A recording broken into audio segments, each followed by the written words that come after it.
नमस्कार दोस्तों। देखिए मित्रों, जो एनसीईआरटी की किताबें हैं, सेवन्थ क्लास की एनसीईआरटी हिस्ट्री की, तो इसको हम यहाँ से वापस स्टार्ट कर रहे हैं अब कंटिन्यू। और जो इसका फिफ्थ चैप्टर है शासक और इमारतें, तो ये आधा कर लिया था हमने। और अब जो और बचा हुआ है उसको कंप्लीट कर लेते हैं। तो आप भी जो है इनको कंटिन्यू देखते रहें, जो आधा एक घंटे का समय होता है, क्योंकि बहुत ज्यादा महत्वपूर्ण चीजें हैं। अब बाकी फिर आपकी इच्छा है, क्योंकि स्टूडेंट शॉर्टकट चाहता है। शुरू में वो भले ही कहे कि चलो ठीक है मेहनत कर लेंगे, लेकिन बाद में वो 2 4 5 7 दिन में शॉर्टकट की तरफ आ जाता है कि इन बुक्स का भी कोई शॉर्टकट है क्या। तो ये किताबें अपने आप में बहुत महत्वपूर्ण है, और आपके सब एग्जाम में आप इनको लागू कर दिया है कि ये तो आपको पढ़नी ही पढ़नी है। तो यहां से पढ़ते हैं शासक और इमारतें। इसमें देख लीजिएगा, हमने यहां तक पढ़ लिया था, यहां तक पढ़ा था। यहां से आगे पढ़ना है कि मंदिरों को क्यों नष्ट किया गया। तो यहां से पढ़ेंगे, राजा मंदिरों का निर्माण अपनी शक्ति, धन संपदा और धार्मिकता के प्रदर्शन हेतु करते थे। इसमें देखिएगा, एक तो अब जो मैं पढ़ाऊंगा आपको, थोड़ा बोलने की स्पीड भी मेरी फास्ट रहेगी, जो गति है, ताकि थोड़ी चीजें जल्दी कंप्लीट हो। बोलने की स्पीड में थोड़ी फास्ट रखूंगा।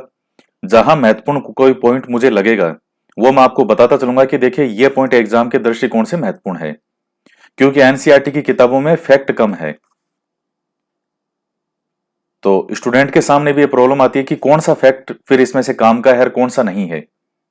तो मैं आपको दो चीजें, एक तो थोड़ा बोलने की स्पीड भी मैं फास्ट रखूंगा, और दूसरा ये है कि जो फैक्ट महत्वपूर्ण है मैं आपको साथ साथ बताता रहूंगा कि ये वाला एग्जाम के लिए महत्वपूर्ण है। मंदिरों को क्यों नष्ट किया गया। राजा मंदिरों का निर्माण अपनी शक्ति, धन संपदा और धार्मिकता के प्रदर्शन हेतु करते थे।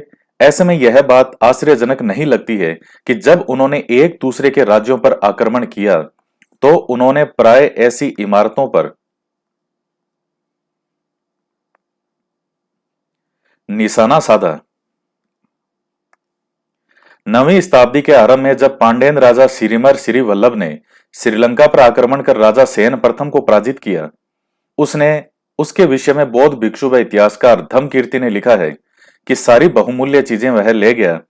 रतन महल में रखी स्वर्ण की बनी बुद्ध की मूर्ति और विभिन्न मठों में रखी सोने की प्रतिमाओं, इन सभी को उसने जब्त कर लिया। सिंहली शासक, यानी जो श्रीलंका का शासक है, के आत्माभिमान को इससे जो आघात लगा, उसका बदला लिया जाना स्वाभाविक था। अगले सिंहली शासक सेन द्वितीय ने अपने सेनापति को पांड्यों की राजधानी मदुरई पर आक्रमण करने का आदेश दिया। बौद्ध इतिहासकार ने लिखा है कि इस अभियान में बुद्ध की स्वर्ण मूर्ति को ढूंढ निकालने और वापस लाने हेतु महत्वपूर्ण प्रयास किए गए। तो यहां क्या हो रहा है, अपमान का बदला लिया जा रहा है कि तुमने हमारा अपमान किया था, हमारे जो महात्मा बुद्ध की मूर्ति वगैरह सोने की चीजें तुम ले गए, तो अब हम भी वापस लेके रहेंगे।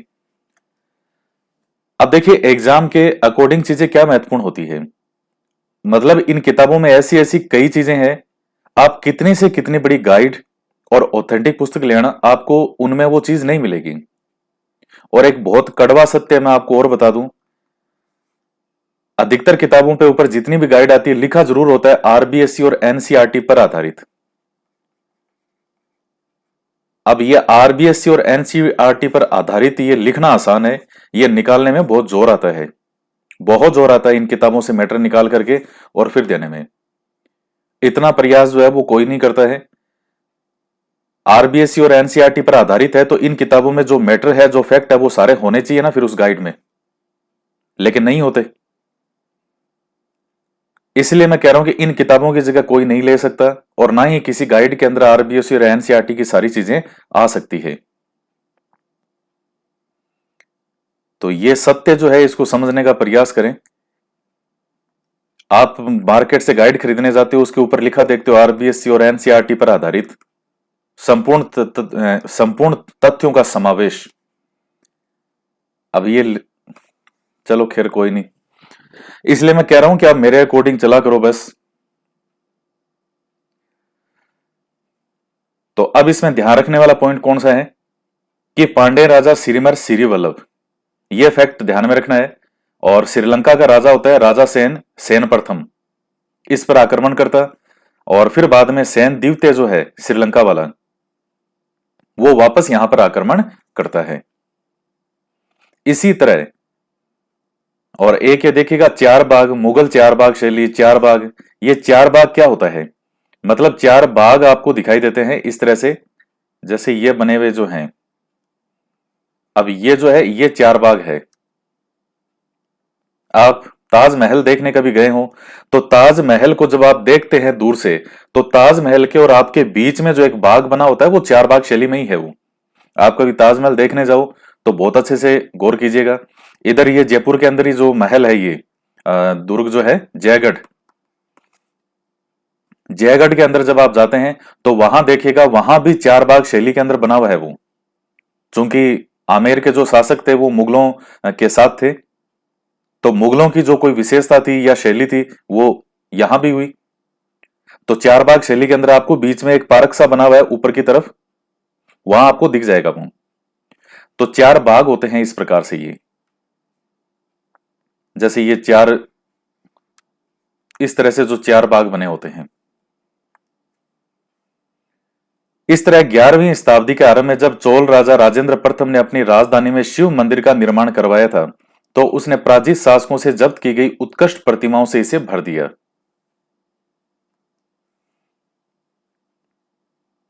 तो चोल राजा जो था राजेंद्र प्रथम, उसने अपनी राजधानी में शिव मंदिर का निर्माण कराया, तो जो भी हारे हुए राजा थे उनकी प्रतिमाओं से इसको भर दिया।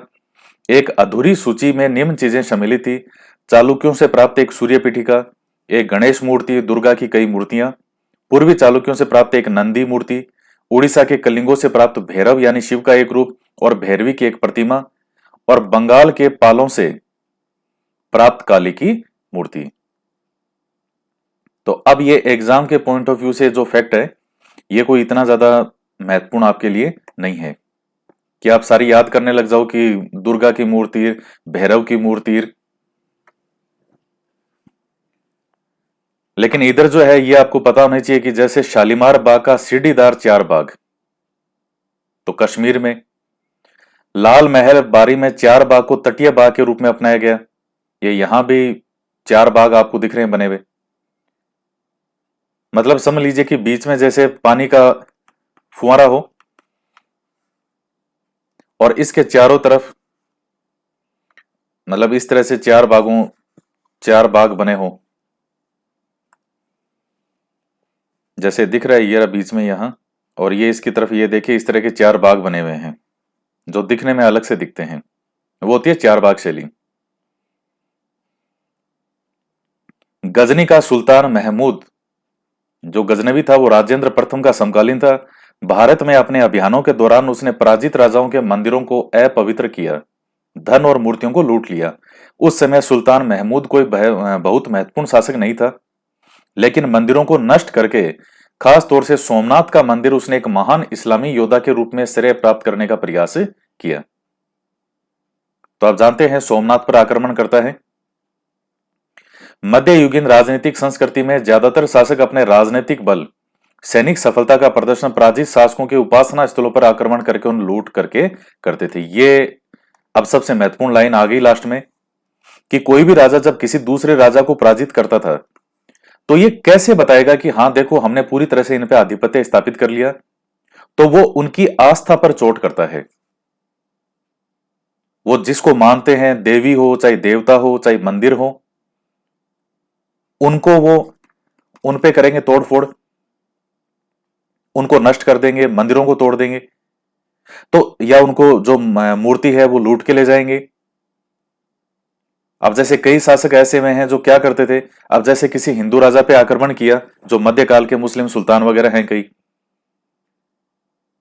तो मूर्तियां लूट करके और क्या करते थे कि जो कसाई होते थे उनको देते थे कि इन मूर्तियों को मांस तोलने के काम में, बाट की जगह इनको काम में लो। ये क्यों? आस्था पर चोट करने के लिए। तो चाहे कोई भी राजा हो किसी पे आक्रमण करता था तो वो उसकी आस्था पर चोट जरूर करता था। चाहे जैसे राजेंद्र प्रथम करता था तो इसने जैसे मूर्तियों को लूटा, तो ये सुल्तान महमूद जो है, ऊपर हमने राजेंद्र प्रथम का देखा, तो उसने उसकी नींव के अंदर उनको स्थापित करवा दिया। बाग, मकबरे और किले, मुगलों के अधीन वास्तुकला और अधिक जटिल होगी। बाबर, हुमायूं, अकबर, जहांगीर और विशेष रूप से शाहजहां साहित्य, कला और वास्तुकला में व्यक्तिगत रुचि लेते थे। अपनी आत्मकथा, कौन सी आत्मकथा? तुजु के बाबरी। और कौन सी भाषा में है? यह भाषा भी पूछी जाती है, तुर्की भाषा में। तो बाबर ने दीवार से घिरे और कृत्रिम नहरों द्वारा 4 भागों में विभाजित आयताकार अहाते में स्थित औपचारिक बागों की योजना बनाने और खाका तैयार करने में अपनी रुचि का वर्णन किया है। 4 समान हिस्सों में बटे होने के कारण ये 4 बाग कहलाते थे। तो मैंने आपको बता दिया 4 बाग शैली क्या थी मुगलों के द्वारा, और थी क्या? तो 4 बाग समान भागों में बंटे होते थे। अकबर के समय से आरंभ होकर कुछ सर्वाधिक सुंदर 4 बागों को कश्मीर, आगरा और दिल्ली में जहांगीर और शाहजहां ने बनवाया, जो ऊपर आपने चित्रों में देखे थे। अकबर के शासनकाल में कई तरह के महत्वपूर्ण वास्तुकलात्मक नवाचार हुए। इसके लिए प्रेरणा अकबर के वास्तुशिल्पियों ने उसके मध्य एशियाई पूर्वज तैमूर के मकबरों से ली। अब अकबर के शासनकाल में जो वास्तुकला के जो महत्वपूर्ण कुछ नवाचार करता है वो, तो ये कहां से ली? तो जो अकबर के वास्तुशिल्पी थे उन्होंने जो इसके पूर्वज थे जैसे तैमूर, तो उसके मकबरों से लेते हैं, मध्य एशियाई जो पूर्वज।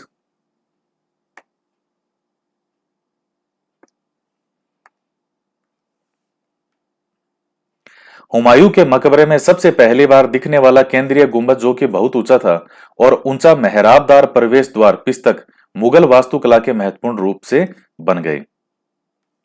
तो हुमायूं के मकबरे में सबसे पहली बार दिखने वाला जो केंद्रीय गुंबद, जो कि बहुत अभी आएगा इसमें, और ऊंचा मेहराबदार प्रवेश द्वार जिसमें मेहराब बने होते थे।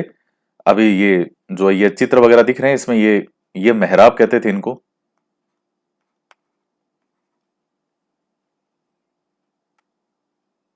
तो दूसरा नाम इसको पिस्तक भी है। मेहराब द्वार जो प्रवेश द्वार है उनको क्या कहते थे? पिस्तक। तो मुगल वास्तुकला के महत्वपूर्ण रूप बन गए। यह मकबरा एक विशाल औपचारिक 4 बाग के मध्य में स्थित था। इसका निर्माण 8 स्वर्गों अथवा हस्त विहिस्त की परंपरा में हुआ था, जिसमें एक केंद्रीय बड़ा कमरा 8 कमरों से घिरा हुआ था। इस इमारत का निर्माण सफेद संगमरमर के किनारों के साथ लाल बलुआ पत्थर से हुआ था। तो ये हुमायूं के मकबरे के बारे में कुछ महत्वपूर्ण चीजें हैं जो कि बताई गई हैं।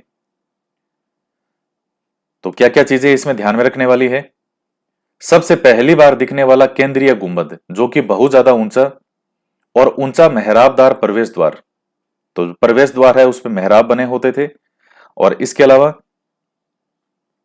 8 स्वर्गों अथवा हस्त विहिस्त की परंपरा में हुआ, जिसमें यह है क्या? ये एक बड़ा कमरा होता था जो कि 8 कमरों से घिरा हुआ, उसी को है 8 स्वर्गों या हस्त विहिस्त। तो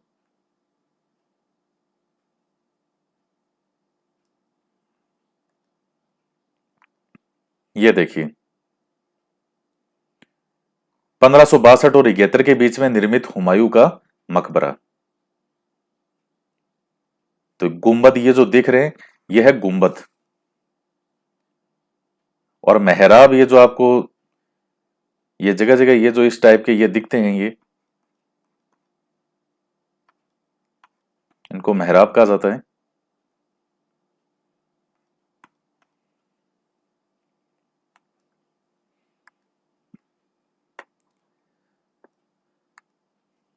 और ये जो 10 नंबर चित्र है, तो काबुल में 4 बाग का खाका बनाते बाबर की 1590 की एक चित्रकारी। ध्यान दें कि कैसे रास्ते पर एक दूसरे को काटती नहरें 4 बाग योजना की विशेषता बनाती है। ये देखिए ये बाबर का कोई एक चित्र बनाया गया कि किस तरीके से 4 बाग शैली में है। तो ये आप दिख रहे हैं यहां पर, ये पानी यूं निकलता हुआ यहां से, मतलब जिनको नहरें बोला गया है। और ये जो इधर है ये फिर वो बाग हैं 4, इस प्रकार से ये आयताकार यूं।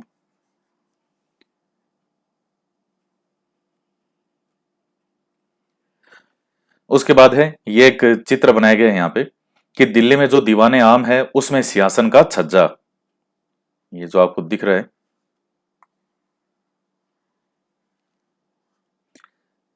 तो जो आम जनता जहां आकर के राजा से बात कर सकती थी उसको कहते थे दीवाने आम।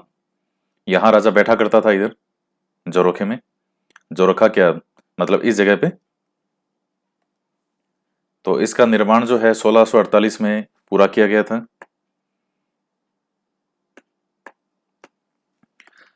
शाहजहां के शासनकाल के दौरान मुगल वास्तुकला के विभिन्न तत्व एक विशाल सद्भावपूर्ण संश्लेषण में मिला दिए गए।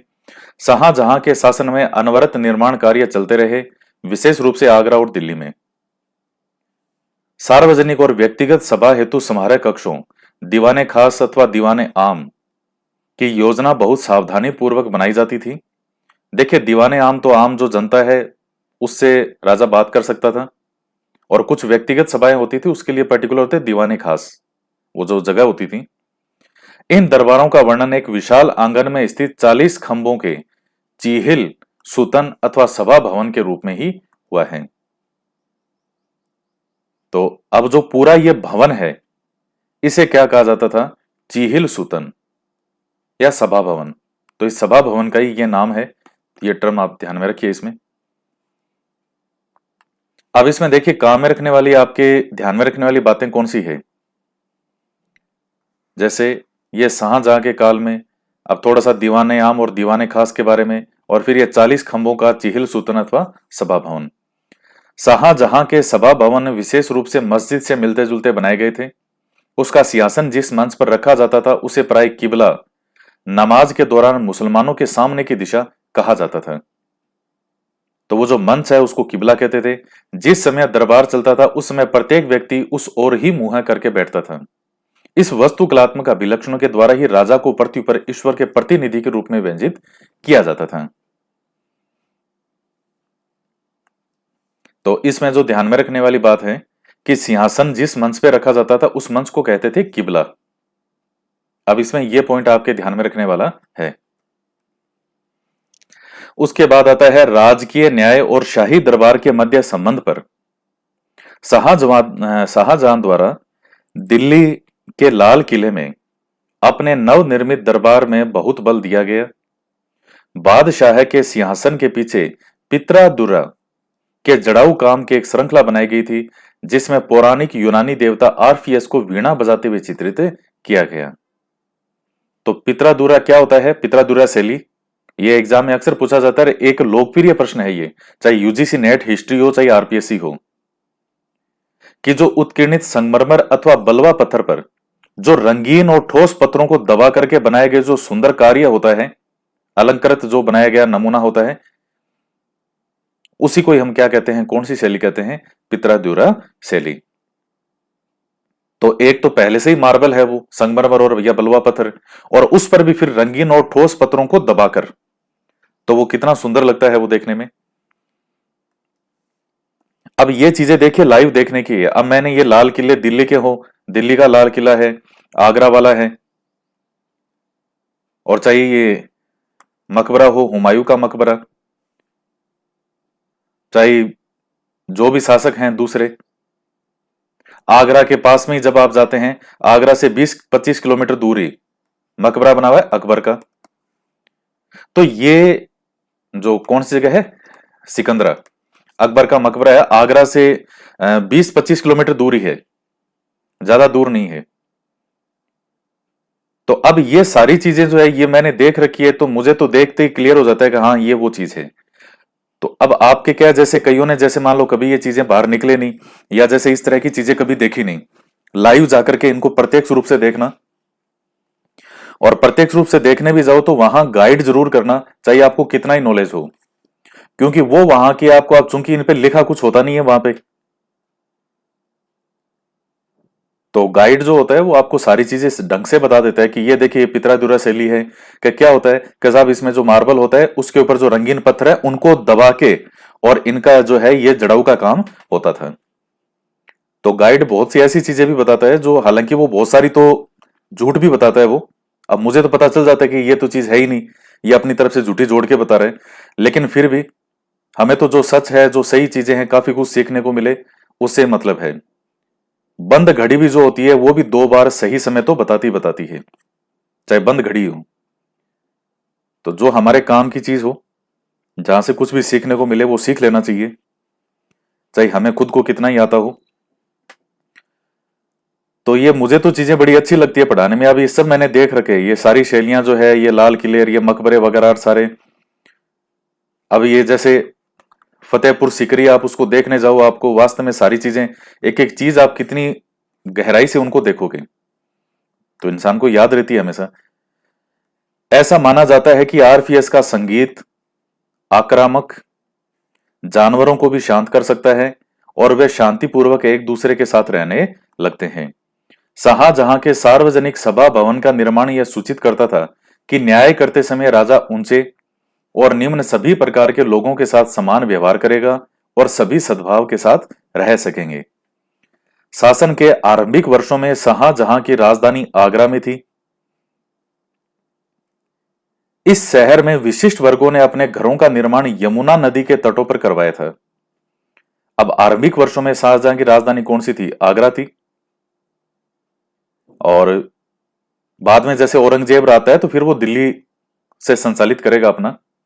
बाकी जैसे मुगलों की प्रारंभिक राजधानी के रूप में अगर आप मैन मैन देखो तो आपको आगरा ही दिखेगी। हालांकि अकबर है, उसने भी कई बार चेंज की थी, वो लाहौर भी बनाई उसने, फतेहपुर सीकरी भी बनाई उसने, और आगरा भी थी। मैन तो आगरा ही थी। तो राजधानियां भी जगह जगह बार बार परिवर्तन होती रही है। मेनली आप लगभग शाहजहां तक एक मेन जो राजधानी है वो आप आगरा ही मान के चलो। फिर औरंगजेब के टाइम से फिर पूरी तरह से दिल्ली हो गई थी। तो अपने घरों का निर्माण यमुना नदी के तटों पर करवाया था। इसका निर्माण 4 बाग की रचना के ही समान औपचारिक बागों के बीच में हुआ था। अभी मैं आपको जैसे एक दृश्य बताता हूं, उसमें जैसे औरंगजेब का आपको पता है कि औरंगजेब ने अपने पिता शाहजहां को उसके अंतिम समय में कैद करके रखा था, और जहां कैद करके रखा था वहां से उसको ताजमहल बिल्कुल साफ दिखता था सामने, एकदम एग्जैक्ट बिल्कुल सामने दिखता था। तो वो दृश्य मेरे दिमाग में अभी भी घूमते हैं कि बुजुर्ग अवस्था के अंदर कोई व्यक्ति बैठा है और कैद है, एक तरह से कैद ही है वो, और उसको बिल्कुल सिर्फ वो ताजमहल दिख रहा है जो उसने बनाया। तो क्या उसके दिमाग में चलता होगा, कैसे उसने अपना जीवन का अंतिम समय निकाला होगा, ये चीजें आपको देखनी चाहिए। तो इनका निर्माण 4 बाग की रचना के ही समान औपचारिक बागों के बीच में हुआ था।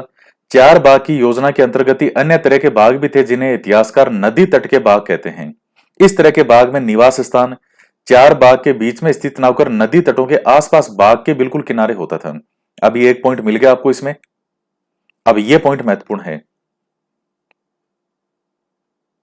तो जैसे निवास स्थान है वो 4 बाग के बीच में नहीं होकर के नदी तटों के पास जो बाग होते थे, नदी के तट के किनारे की तरफ, उस तरफ होता था।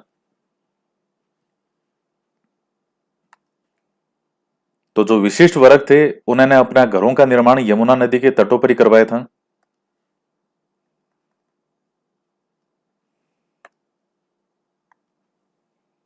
शाहजहां ने अपने शासन की भव्यतम वास्तुकलात्मक उपलब्धि ताजमहल के नक्शे में नदी तट के बाग की योजना अपनाई। यहां सफेद संगमरमर का मकबरा नदी तट के एक चबूतरे पर और बाग इसके दक्षिण में बनाया गया। नदी पर सभी अभिजातों की पहुंच पर नियंत्रण हेतु शाहजहां ने इस वास्तुकलात्मक रूप का प्रयोग एक शाही विशेषाधिकार के रूप में किया। दिल्ली के शाहजहानाबाद में उसने जो नया शहर निर्मित करवाया उसमें शाही महल नदी पर स्थित था। तो अब ये देखिए, यहां आप जैसे ताजमहल जो बनवाया तो वो यमुना के किनारे है, यमुना बिल्कुल पास से बहती है उसके। आप देखोगे बिल्कुल पास से यमुना आपको दिख रही है बहती हुई यूं, और बिल्कुल पास से बह रही है। और उसके पास में फिर वो महल है, पूरा ताजमहल। और फिर जो है वो आपको फिर 4 बाग जो है, उसी पूरा जो कैंपस है पूरा ताजमहल का, उसमें आपको वो दिखाई देते हैं। यहां से जब आप एंट्री करके इधर जाते हैं तो यहां से मैंने आपको जैसे कि बताया था कि जब आप एंट्री करते हैं तो यहां आप खड़े होंगे, और इधर वो ताज बना हुआ है स्पेशली, जिसको आप जो मकबरा है, ताजमहल भी क्या है, एक तरह से मकबरा ही है वो। और उसके अंदर अभी जो मुख्य मकबरा है उसमें शाहजहां और मुमताज को जो है इन दोनों को दफनाया गया था। तो ये बीच में क्या है, ये चार बाग हैं। तो नदी के किनारे ये फिर महल बनवाए गए कुछ।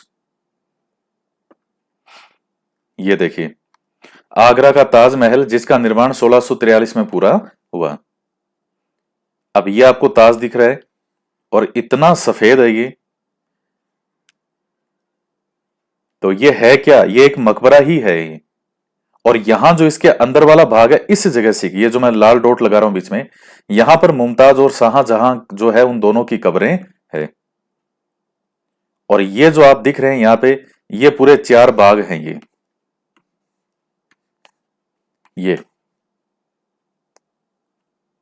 तो मैं जब यहां इस जगह से खड़ा था तो ये इतना सुंदर दृश्य दिखा दिखने में। और ये फुहारे चलते रहते हैं बीच में यहां पानी के, इस जगह पे ऐसे। और इसके जस्ट इस ताजमहल के पीछे की तरफ ये पानी वानी इसमें दिख ही रहा है। ये देखेगा इस तस्वीर में भी यमुना नदी बहती है। तो ये है कि तट के किनारे महल जो है वो बनवाए राजाओं ने, जैसे शाहजहां ने ताजमहल बनवाया।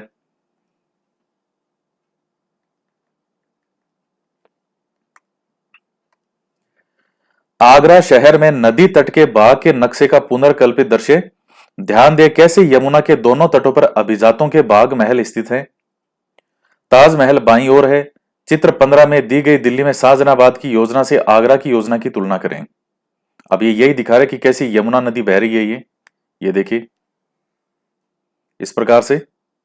और यहां ये ताजमहल है तो बिल्कुल यमुना के किनारे बना हुआ है।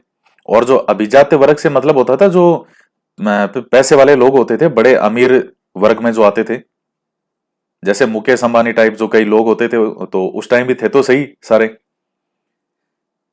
तो उनके जो हैं वो बाग महल स्थित है इस यमुना के, ये देखिए दोनों तटों पर आपको दिखाई देंगे। अब ये समझ लीजिए, ये बॉलीवुड के एक्टर वगैरह जो होते हैं, कई बड़े बड़े जो लोग होते हैं जिनके पास खूब पैसे होते हैं, तो वो क्या करते हैं, फार्म हाउस बना लेते हैं। जैसे कोई नदी है उसके किनारे बना लेंगे। तो जैसे जब भी काम बहुत ज्यादा होता है, यूं क्या बहुत ज्यादा काम का दबाव है, तनाव है, तो माइंड जो फ्रेश करने के लिए वो बिल्कुल ऐसे फार्म हाउस के किनारे चले जाते हैं अपने, जो कि नदी के आसपास बनाए होते हैं ज्यादातर। और बढ़िया वहां बैठ जाते हैं, आराम से नदी को निहारते हैं इस दीन दुनिया से दूर। तो ये दिखाया गया है दृश्य।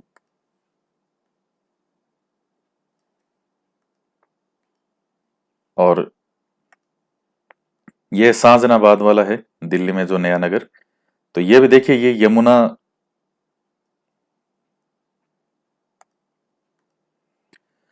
1850 का शाहजहानाबाद का एक नक्शा। बादशाह का निवास कहाँ है। शहर काफी घना बसा हुआ लगता है, लेकिन क्या आपको यहाँ कई बड़े बाग भी दिखाई देते हैं। क्या आप मुख्य मार्ग व जामी मस्जिद ढूंढ सकते हैं। अब इसमें देखिए, ये इतना घना बसा हुआ शहर है और इसमें भी आपको चार बाग शैली के अंदर चीजें दिख जाएगी। अब ये जैसे महल वगैरह है वो आपको दिख जाएंगे। आप इसके नदी के जैसे यमुना है तो इसके किनारे देखिए, ये चार बाग शैली के अंदर आपको दिख जाएंगे ये यहाँ पे। और ये मस्जिद वगैरह जो कई बनी हुई है।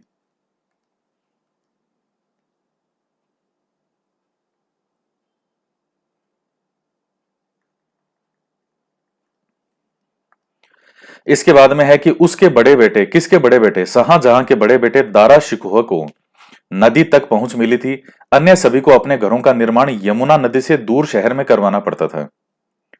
तो शाहजहां को नदी के किनारे रहने का बहुत शौक था, इसलिए ताजमहल भी उसने यमुना के किनारे बनवाया। शाहजहानाबाद में भी उसने महल वगैरह बनवाए, वो नदी के किनारे ही बनाए, यमुना के किनारे। तो एक दारा सिकोह को ही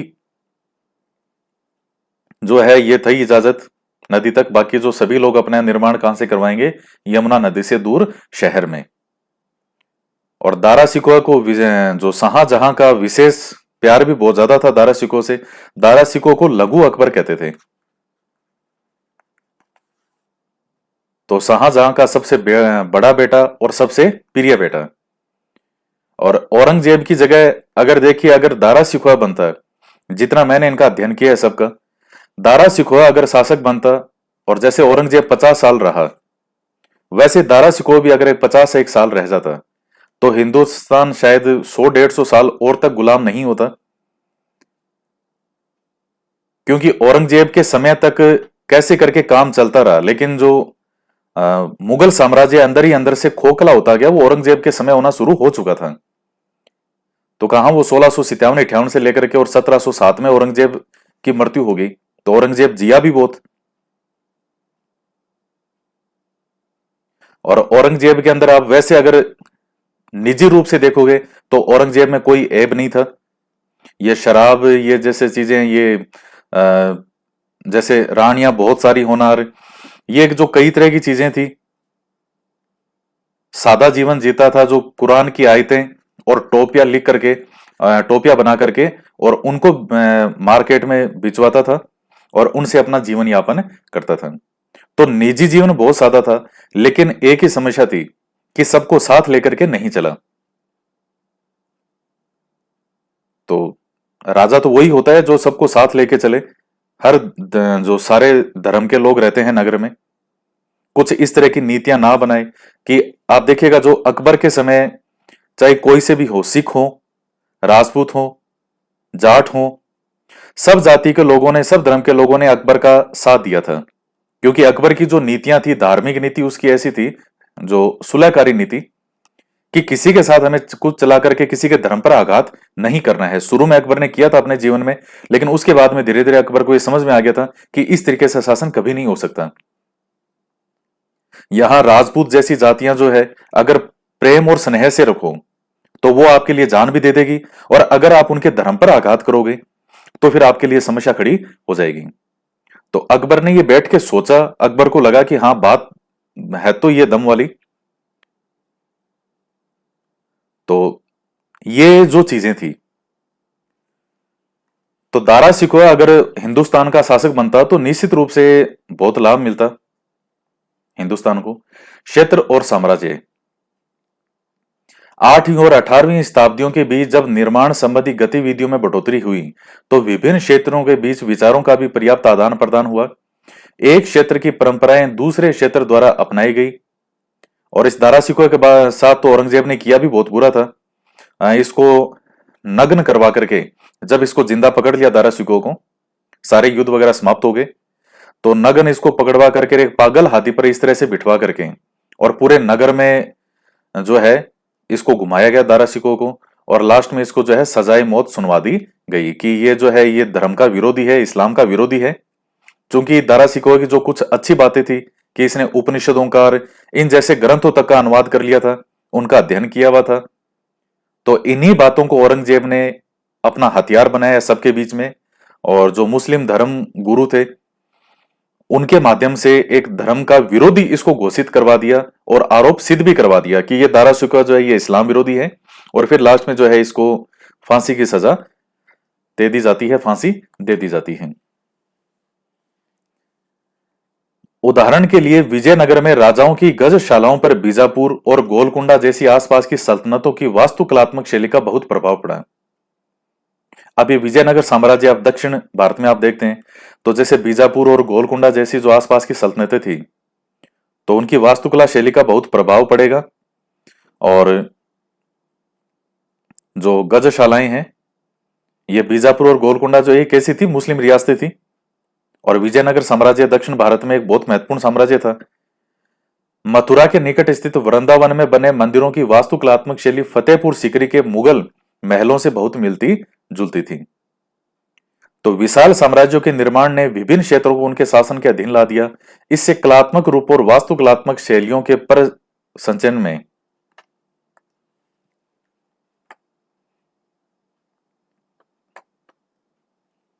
मदद मिली।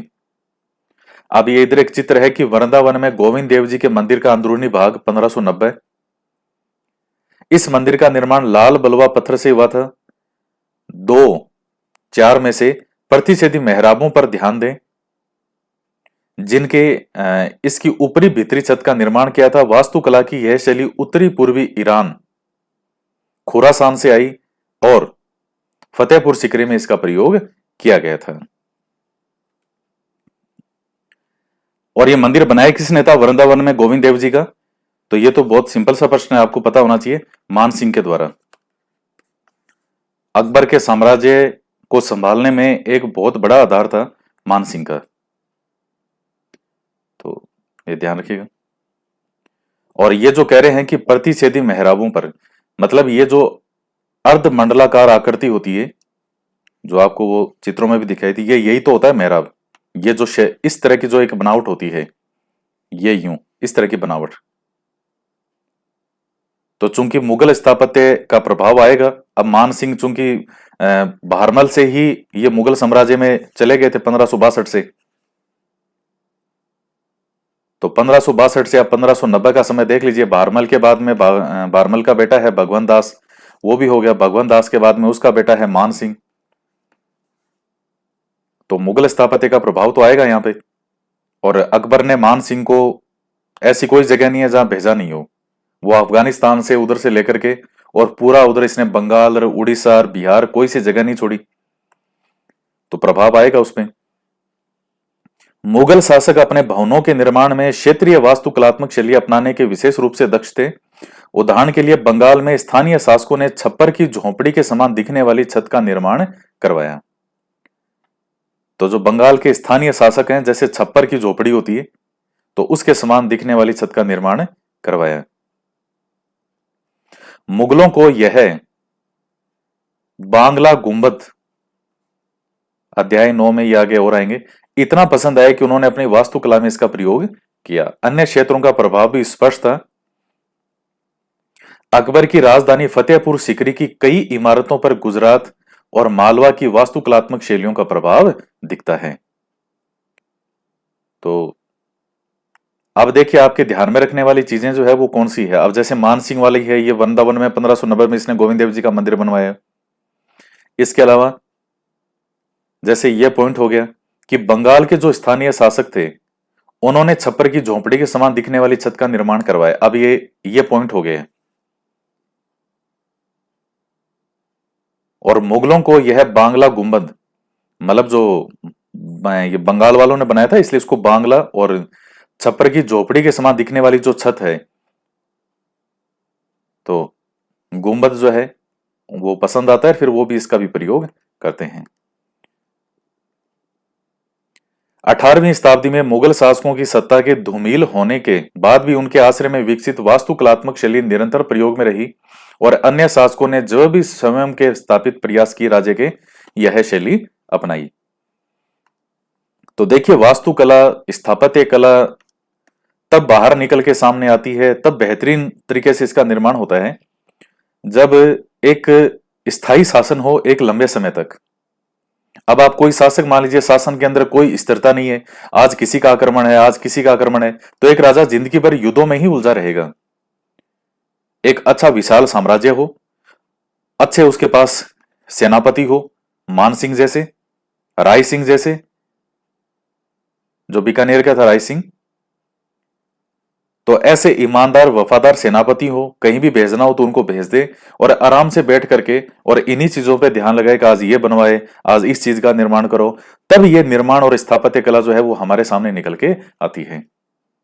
और 18वीं शताब्दी के बाद में आपको पता है कि सत्ता का विकेंद्रीकरण होता है, चाहे अवध हो, चाहे बंगाल हो, चाहे दक्षिण भारत के जो कई नवाब जो है सुल्तान वगैरह, कई वहां भी हम देखते हैं।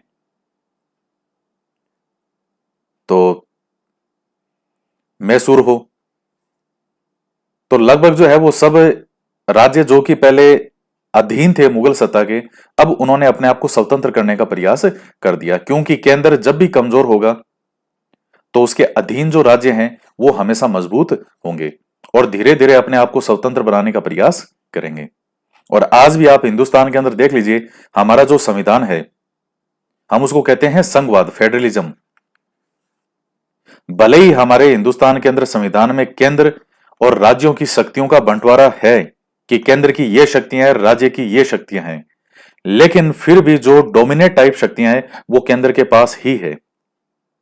अंत में केंद्र के पास ही जाकर के सारी शक्तियां खत्म हो जाती है, केंद्र की तरफ ही जाएगी शक्तियां लास्ट में। तो उसका कारण क्या है? हमारे संविधान निर्माताओं ने केंद्र को मजबूत क्यों बनाया था?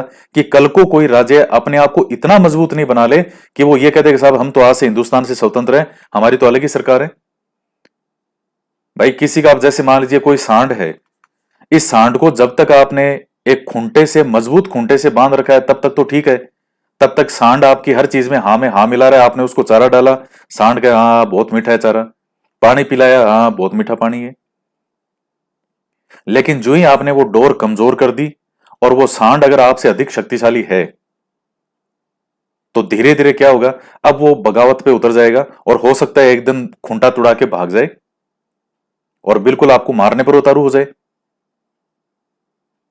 तो उसी तरीके से जो केंद्र है उसको मजबूत बनाया गया है। और यही कारण है, चाहे हमारा आज का संविधान हो और उस समय की स्थितियां भी देख लीजिए। 18वीं शताब्दी के अंदर विकेंद्रीकरण पूरी दुनिया में होता है। सिर्फ भारत की मैं बात नहीं कर रहा हूं, भारत में तो हुआ ही हुआ।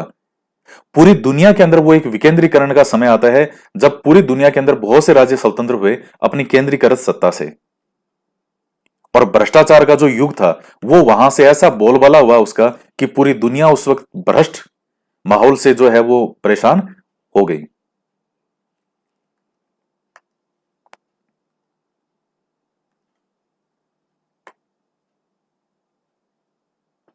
अब जयपुर का जो शासक था, मैं एक उदाहरण बता रहा हूं, माधो सिंह सेकंड। तो माधो सिंह सेकंड के समय जयपुर में भ्रष्टाचार का इतना खतरनाक बोलबाला था कि माधो सिंह से मिलने के लिए, बात करने के लिए जो माधो सिंह की रानी थी, उसने इस माधो सिंह के खास आदमी को पैसे दिए कि साहब मुझे राजा जी से मिलना है, महीनों हो गए राजा जी को देखे हुए, मेरी एक बार बात करनी है, बात करना बहुत जरूरी है। तो उसने कहा साहब राजा जी से ऐसे नहीं मिल सकते, तो पैसा लगेगा। एक रानी को अपने राजा से मिलने के लिए बीच में जो मध्यस्थ व्यक्ति है जो पैसे खाता था, उसको पैसे देने पड़े, तब वो मिल पाई। और जब माधो सिंह को उसने ये बात कही तो माधो सिंह ने उसको बुला के डांटा कि तेरे को शर्म नहीं आई? का हुक्म, अब क्या करें, अब जो सिस्टम है तो सिस्टम है, मैं क्या करूं, आपका ही बनाया हुआ है। तो ये चीज है। तो फतेहपुर सीकरी के जोधाबाई महल में छत के विस्तार को संभालते अलंकृत स्तंभ और टेक, ये गुजरात क्षेत्र की वास्तुकलात्मक परंपराओं से प्रभावित है।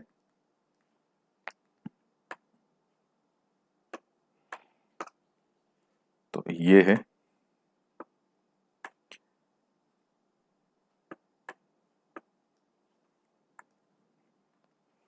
इसके बाद है आसमान छूते चर्च। 12वीं सदी में फ्रांस में आरंभिक भवनों की तुलना में अधिक ऊंचे और हल्के चर्चों के निर्माण के प्रयास शुरू हुए। वास्तुकला की यह शैली गोथिक नाम से जानी जाती है। इस शैली की विशेषताएं क्या है? नुकीले ऊंचे मेहराब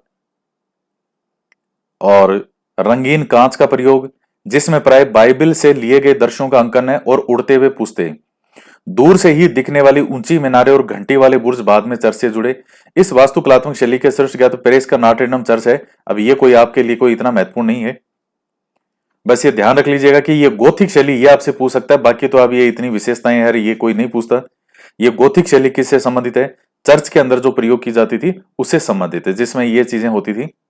रंगीन कांच हो गया, नुकीले ऊंचे मेहराब हो गए।